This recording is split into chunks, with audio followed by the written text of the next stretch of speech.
All right, welcome to this explainer. Today, we're taking a deep dive into the chaotic, super high-stakes world of distributed system failures. We're going to tell a story, and it's one that starts with a tiny, almost invisible glitch and ends with an absolute production catastrophe. Honestly, it's a nightmare that pretty much every single engineer is going to face at some point in their career. So buckle up, because we are unpacking the mechanics of failure, how these small hiccups mutate into unstoppable forces, and most importantly, the exact engineering patterns you need to survive them. Picture this. It's midnight. You're the engineer on call. Suddenly, your pager just screams to life. You wipe the sleep out of your eyes, crack open your dashboard, and you're probably expecting to see a minor, isolated issue, right? Like maybe a single database running a bit hot. But instead, you just see a sea of red. A minor, highly localized network hiccup in just one zone has somehow blown up into a catastrophic company-wide outage. Dozens of microservices are failing. Requests are dropping left and right. The business is quite literally losing money by the second. So the question is, how on earth did one tiny failure take down the whole ship? To really understand this, we need to look at what engineers at AWS call the butterfly effect. See, in distributed systems, failure isn't an anomaly. It's an absolute certainty.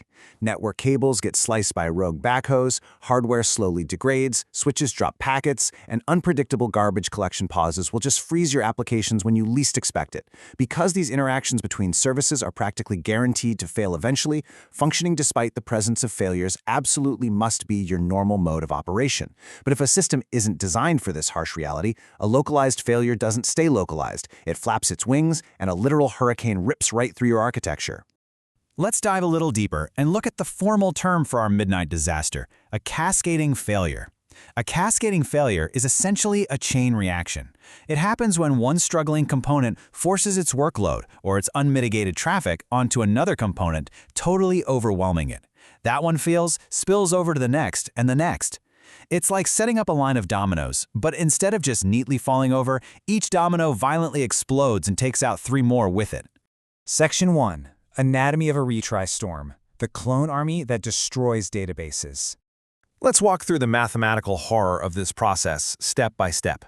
Step 1. A localized dependency fails. Maybe it's just a brief network timeout, nothing crazy. Step 2. The client trying to reach that dependency thinks, oh, whatever, I'll just try again, and it retries the operation. Step 3. The clients of those clients experience a delay, so now they retry. Step 4. This triggers a massive exponential growth in traffic. All of a sudden, your service isn't just handling its normal load, it's fighting off a massive clone army of identical retry requests. And these clones? They're all demanding CPU cycles, memory, and database connections at the exact moment your system is already on its knees. This brings us to a really harsh truth from our sources. Quote, retries are necessary and dangerous. They amplify load and increase tail latency. This perfectly validates what every engineer eventually learns the hard way. I mean, we build retries to provide reliability, right? We want our apps to be resilient. But without strict boundaries, this exact reliability mechanism becomes the system's executioner. It just amplifies the load until the server simply runs out of memory or CPU and dies. Imagine a system that easily handles 100 requests per second, responding to each in a lightning-fast 1 millisecond. On the surface, it looks incredibly healthy. But then, a bottleneck happens. Maybe it's an unoptimized database query or a sudden lock, and the system completely stalls for 100 seconds. All those incoming requests, plus all their retries, just pile up at the front door, slamming right into a brick wall. This dynamic feeds directly into a concept known as the tail at scale. In hyperscale systems, your average response time, your P50, is actually a terrible indicator of your user's real experience. If you look at the 99th percentile, the P99, that is where the pain lives. When a retry storm hits and a system stalls, those P99 latency spikes drag down the entire architecture. 1 in 10 user requests gets pulled into this massive delay.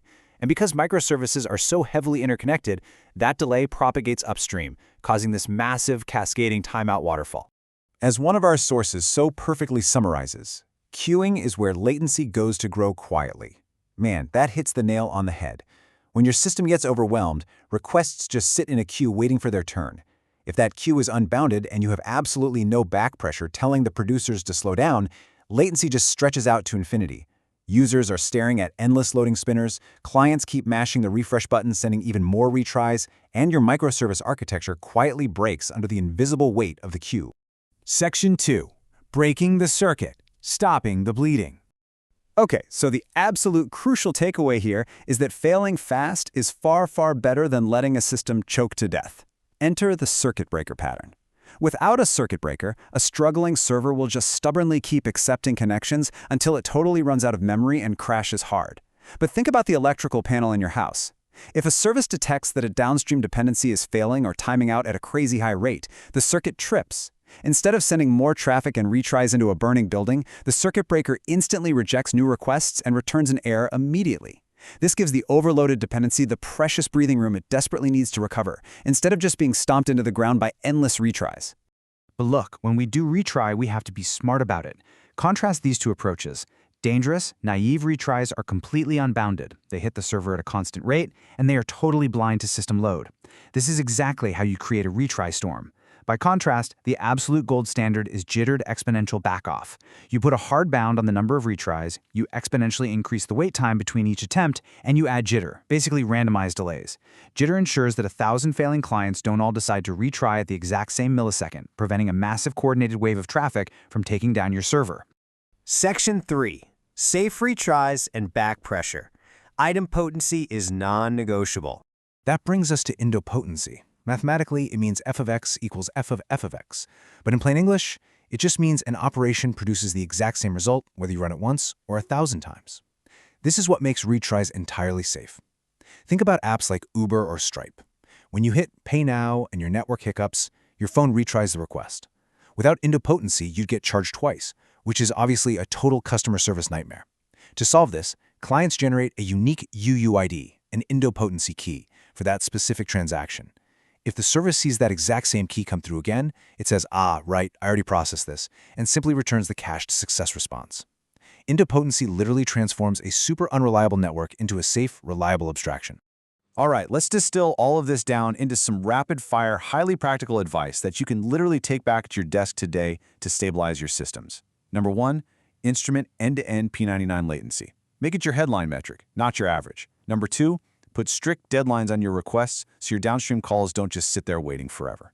Number 3, if you happen to use request hedging, sending a duplicate request to cut tail latency, cap it, or you're going to accidentally double your traffic. Number 4, isolate resources and shed load before you try to scale out of a problem. And finally, number 5, bound your queues and fail fast to keep your P99 stable. Section 4. Preparing for the inevitable. Chaos engineering. As our sources from Uber and AWS point out, trying to figure out a root cause in the middle of a super stressful, adrenaline-fueled outage is just a terrible idea. You are practically guaranteed to panic and introduce a second bug. Instead, we have to proactively test for failure. In practice, this means looking at a matrix of intentional failure modes. For server impairment, you randomly reboot instances or delete Kubernetes pods. For network issues, you intentionally introduce latency or just start dropping connections. For dependency impairment, you deliberately degrade the APIs that your system actually relies on.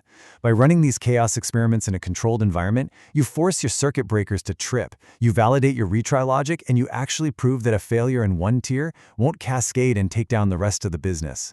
We've seen how a tiny flutter can build into a massive retry storm that crushes databases, and we've walked through the circuit breakers, backoff strategies, and chaos testing you need to survive it. Organizations have to plan for disruption instead of just sitting around wondering whether it will happen. So I'm going to leave you with this provocative thought. Take a hard look at your own architecture today. If a core dependency stalls for 100 seconds right now, is your system truly ready for the storm?